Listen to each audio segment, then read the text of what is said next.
দীর্ঘ প্রতীক্ষার পর পেশাদার লিগে শিরোপা জয়ের আনন্দ উদযাপন করল মোহামেডান।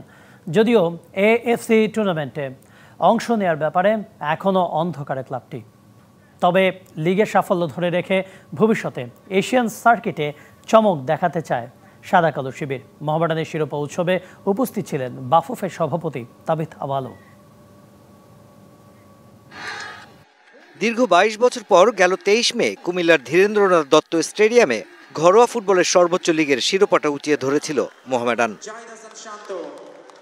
রবিবার সন্ধ্যায় দ্বিতীয়বার ফুটবলারদের সম্বর্ধনা মঞ্চে সেই শিরোপার সেলিব্রেশন, যেখানে উপস্থিত বাফুফে সভাপতি তাবিথ আওয়াল, club president general Abdul Mubin সহ অন্যান্য কর্তারা।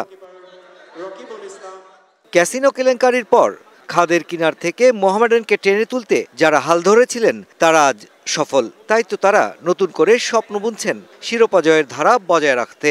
ভবিষ্যতে মোহামেডান ক্লাব সেই ফর্মে রাখার জন্য যে চিন্তা, যে জিনিসগুলি করণীয় এবং করতে হবে, নির্বাচন আছে, আমাদের নতুন কমিটি আসবে, সেই কমিটি যথাযথভাবে ব্যবস্থা নেবেন আমি বিশ্বাস করি। নগদ পেমেন্টে 500 টাকা পর্যন্ত ক্যাশব্যাক আর লেনদেনে প্রতিদিন ডিপ ফ্রিজ এবং ঘন্টায় ঘন্টায় এসি টিভি সহ দারুণ সব গিফট। ঘরোয়া লিগ শিরোপা জয়ের পরও নানা সীমাবদ্ধতায় ক্লাব লাইসেন্সিং না থাকায় এফসি কাপে খেলা হচ্ছে না মোহামেডানের। তবে এই ধারা থেকে দ্রুত বেরিয়ে আসতে চায় ক্লাবটি।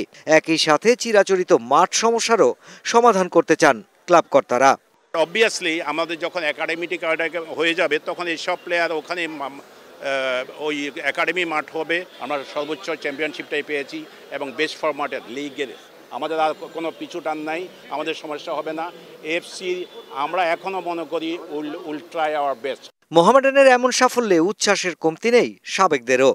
অনেকদিন অপেক্ষা করতে হচ্ছে আমাদের, ৬-৭ বছর ধরে আমরা অপেক্ষা করছি এই সময়টার জন্য। এটা আমাদের কাছে সবচেয়ে বড় পাওয়া।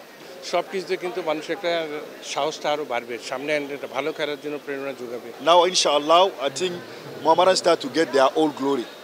I think next season inshallah also Mohammedan will come back inshallah. বিশাল একটা বড় মুখ করে দেখতে পারবো যে আমি আসলে মোহামেডানে কিছু দিতে পেরেছি। জাতীয় হ্যান্ডবল স্টেডিয়ামের অনুষ্ঠানে যোগ দেন মোহামেডানের বর্তমান ও সাবেক সকল তারকা ক্রীড়াবিদরা। অনুষ্ঠান পরিণত হয় এক মিলন মেলায়। পরে মনোজ্ঞ সাংস্কৃতিক অনুষ্ঠানের পাশাপাশি মঞ্চে শিরোপা জয় করা ফুটবলারদের উৎসব নৃত্য উপভোগ করেন অনুষ্ঠানে আগত অতিথিরা। Mushfiqur Rahman, DBC news, Dhaka.